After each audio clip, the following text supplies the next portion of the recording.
Yang punya uang, yang punya kekuatan.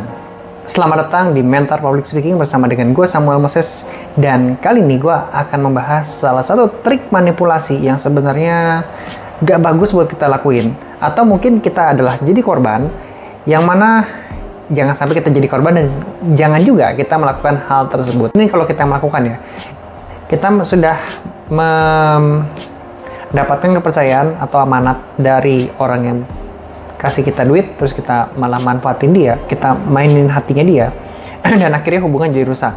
Atau kita termanipulasi sama dia karena merasa utang kita masih dipegang di tangan si orang yang pinjam duit tersebut.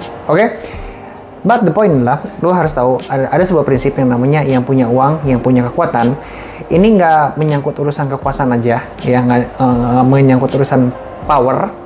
Tapi juga gue lebih concern jangan sampai lu jadi korban dan akhirnya lu dikuasai dan dimanipulasi sama orang yang sudah lu kasih kepercayaan untuk pinjemin duit dan akhirnya lu berkorban dengan sia-sia. Kita mulai pembahasannya. Jadi nanti di bab 1 gue akan mulai dengan pembahasan kisah seorang kontraktor ya. Di bab kedua gue akan membahas tentang pola atau pattern dari penipu dan kelemahan hukum yang ada di negeri Konoha. Oke. Bab ketiga adalah kisah bucin dan hilangnya kontrol. Bab keempat, gue akan membahas tentang hutang dan ilusi persahabatan. Ya, karena ini memang banyak ya di lapangan. Yang bab kelima, gue akan membahas tentang cara bijak mengelola permintaan pinjaman. Bab keenam, gue akan membahas tentang refleksi ya, kenapa kita sering rugi. Bab ketujuh, ketika harus berhutang atau membantu ya, dan langsung aja kita mulai pembahasannya.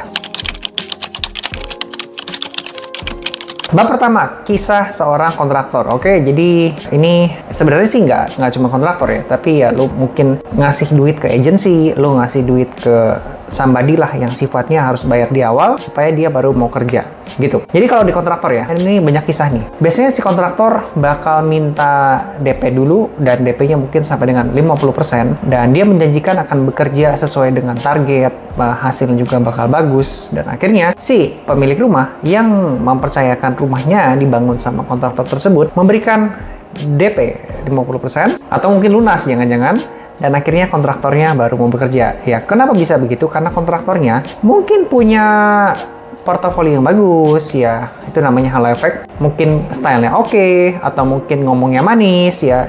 Dia juga ngomongnya dirasa kayak berpengalaman. Akhirnya si pemilik rumah yang mungkin masih belum punya pengalaman, terdelusi sama omongan si kontraktor tersebut. Dikasihlah duit, dan di tengah-tengah jalan, duitnya dibawa kabur sama kontraktor. Lucunya, bukannya si pemilik rumahnya marah-marah, tapi dia mengemis ya, tolong balikin duit saya, atau mungkin tolong beresin kerjaan saya, atau ya sudahlah, kalaupun rugi, ya balikinlah 30%-nya gitu kan. Itu kisah di lapangan. Atau yang kedua nih, pengalaman gue pribadi. Ada sebuah agensi yang meminta pelunasan di awal dan ketika dia bekerja ternyata hasilnya nggak sesuai dengan ekspektasi. Lucunya, ini gue pribadi ya, gue malah jadi yang nanya, Pak, kok nggak sesuai perjanjian? Pak, kenapa nggak begini? Kenapa nggak begitu? Ya, Pak, bukannya kita harus punya KPI-nya seperti ini ya, Pak ya?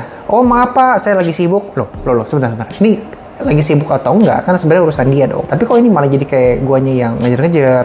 Ini lucu ya. Itulah kelemahan. Kalau kita sudah nggak pegang uang dan kita memberikan uang kita sama seseorang yang mana uang ini bukan berupa hasil pembayaran jasa atau produk, tapi adalah ya udah sih uang uang DP yang mana kerjanya belum ada sama sekali ya. Oke, itu dia mengenai pengalaman gua. Kita lanjut ke bab yang kedua. Nah, gue nggak tahu ya, apakah tipikal orang-orang kayak tadi yang gue cerita, kayak kontraktor ataupun agensi digital marketing, itu mereka ngerti yang namanya hukum di negeri Konoha. Tapi, I want to let you know ya, bahwa kalau kita di negeri Konoha ini, yang sifatnya laporannya kalau kecil, itu nggak dilirik sama polisi. Ya, jadi kalau ya cuma ketipu 10 juta, 15 juta, biasanya sih apaan sih, malas gitu.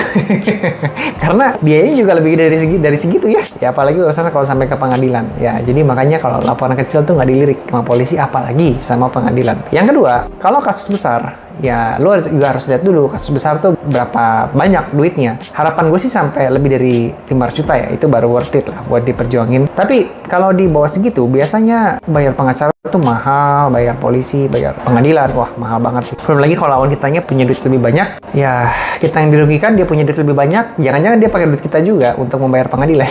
Akhirnya kasusnya bakal mentah ya, dan nggak diurus sama sekali. Terus uang penipu biasanya juga udah habis sebelum kamu menang. Jadi mungkin dia pakai duit kamu untuk urusan polisi biar bela nama baiknya nggak tercemar, atau mungkin duitnya udah habis duluan hingga akhirnya kamu walaupun menang, kamu bingung bakal dapetin apa dari si lawan yang mau kamu tuntut ini. Jadi bingung kan, ujung-ujungnya jadi bingung guys. Makanya kita ujungnya cuma bisa mengemis, ujung-ujungnya nyinyir ya. Kalau kita sudah di fase nikhlasin, ya udah jadinya kita nyinyirin, kita berikan perlawanan, menjelek-jelekan dia.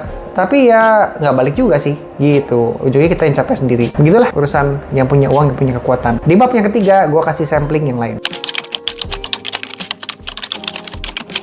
Juga, ya, kasus bucin, yang mana orang baru pacaran dan ceweknya jadi korban, ya. Misalnya cowoknya sama ceweknya baru berhubungan, merasa cocok, akhirnya si cowoknya meminta modal, ya, atau membutuhkan pinjaman, atau meminjam kartu kreditnya si ceweknya, yang mana mungkin gajinya ceweknya cuma 10 juta misalnya, lalu si cowoknya memakai duit kartu kreditnya sampai dengan 30 juta. Ya kadang-kadang kan kartu kredit kan suka lebih gede ya, limitnya daripada total gaji yang si kreditornya punya kan. Jadi total pinjaman lebih gede. Ketika dia sudah dapat duit sebesar 30 juta, ya dipakai untuk model handphone, usaha, dan sebagainya, malah hilang. Nah, pertanyaannya kok bisa ya si kartu kreditnya sampai ke dipinjemin ke si cowoknya, terus tagihan melonjak, kok nggak ada pengawasan sama sekali, nggak pernah ditanya. Ya mungkin salah satunya adalah bucin itu. Bucin itu kan emosi menguasai logika, hingga akhirnya otak nggak bisa mikir, dan mungkin juga muncul perasaan gak enakan, takut cinta yang dirasakan itu jadi hilang, malah jadi kebencian, jadi berantem, jadi ribut. Ya sudah, akhirnya jadi lebih baik pura-pura nggak tahu, ya percaya aja. Ya sudah, akhirnya terjadilah kisah berikutnya, yang punya uang, yang punya kekuatan, si ceweknya mungkin bakal mengemis, bakal memberikan lagi yang lain gitu kan, ya supaya duitnya jadi hilang dan dia bisa membayar hutang tersebut, yang mana hutangnya juga bukan milik si cewek tersebut. Ya, hati-hati dengan trik yang satu ini. Bab yang keempat, ilusi persahabatan, ya, ilusi persahabatan. Which is ya, yang mana ilusi persahabatan ini yang ada kaitannya sama pinjemin duit yang bisa kita memberikan utang sama sahabat kita. Yang katanya kalau kita nolong sahabat, terus bantu orang gitu ya, itu sama dengan berbagi berkat, kemudian bisa membuat pertemanan lebih kuat, dan pada akhirnya hubungan bakal langgeng sampai dengan jangka waktu yang lama. Oke? Nah, memang ada pepatah Cina ya, ini lu harus tahu. Pepatah Cina ada yang ngomong, kalau mau musuh, pinjamkan uang ke teman kamu. Ya kalau mau jadi musuh. Ini percaya nggak percaya, ada benernya. Karena tiba-tiba teman kita yang tadinya baik, karena dia pinjamin duit, nggak tahu gimana, dia tuh bisa jadi galak ya ketika ditagih ya. Kayak nggak percaya aja, kayak udah tenang aja, gue pasti bayar. Kita kan berteman udah lama. Nah, itu malah kita nanya pinjamin duit, malah jadi mohon-mohon, nggak enak hati, dan ya udah takut hubungan rusak, akhirnya memaklumi, legowokan gitu ya. Ya udah bingung sih. Ya, teman jadi musuh ya, terus hubungan makin rusak, dan kita juga jadi serba enak nih berhubungan sama dia gitu. Jadi utang besar seringkali menghancurkan hubungan, bukan memperkuat. Oke? Dan jangan pinjamkan nominal besar yang kalau hilang bikin hidupmu jadi kacau. Nah, ketika kacau hubungan kalian juga bakal rusak. Ya, ingat ya.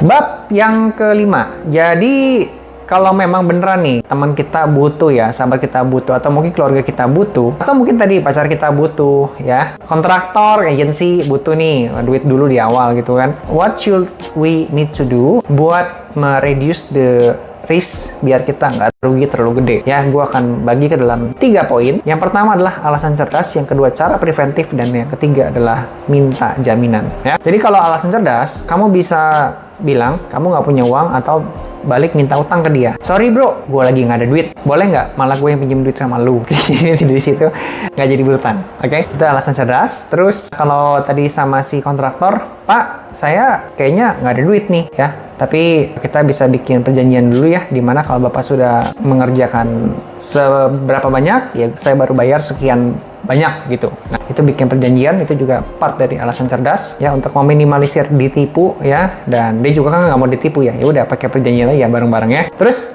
MOU namanya itu MOU. Kemudian kalau kita masuk ke cara preventif, ya berarti kamu bisa pinjamkan semampu kamu aja. Dia pinjamnya, bro, gue pinjam 5 juta dong. Waduh, nggak ada duit lah segitu. Ya udahlah ya, gue sekarang sih cuma punya duit 200.000. Lu mau apa enggak? Ya lu pinjemin duit dulu aja, 200.000. Kecil-kecil aja, ya duit ikhlas lah. Karena susah nih untuk berharap kembalikan. Oke? Jadi lu pinjemin duit dulu. Nah, ada juga cara lain, cara preventif yang bisa lu kasih. Dan ini gue belajar dari seorang YouTuber namanya Raditya Dika. Kalau dia pinjemin duit ke orang, ya biasanya dia akan pinjemin sekecil mungkin. Ini singkat gue ya. Kemudian dia akan ngasih kerjaan sama temennya. Ya mungkin disuruh nulis artikel, mungkin disuruh bantuin pegang kamera kali ya. Pokoknya dia akan dia butuh mencari alasan untuk bantu temannya supaya dia bisa ngasih duit lebih gede dengan cara disuruh kerja. Oke, maybe that's good ya. Itu juga part dari cara preventif. Yang ketiga, poin ketiga adalah minta jaminan. Wah, nggak enak dong, masa sama sahabat sendiri minta jaminan. Oke, pertanyaan gua begini. Kan kalau kita pinjam duit ke bank, seringkali sih bank tuh minta jaminan ya. Properti kita, aset kita, mungkin stok kita. Tapi kita sendiri yang pinjemin duit ke sahabat, kenapa nggak boleh ya?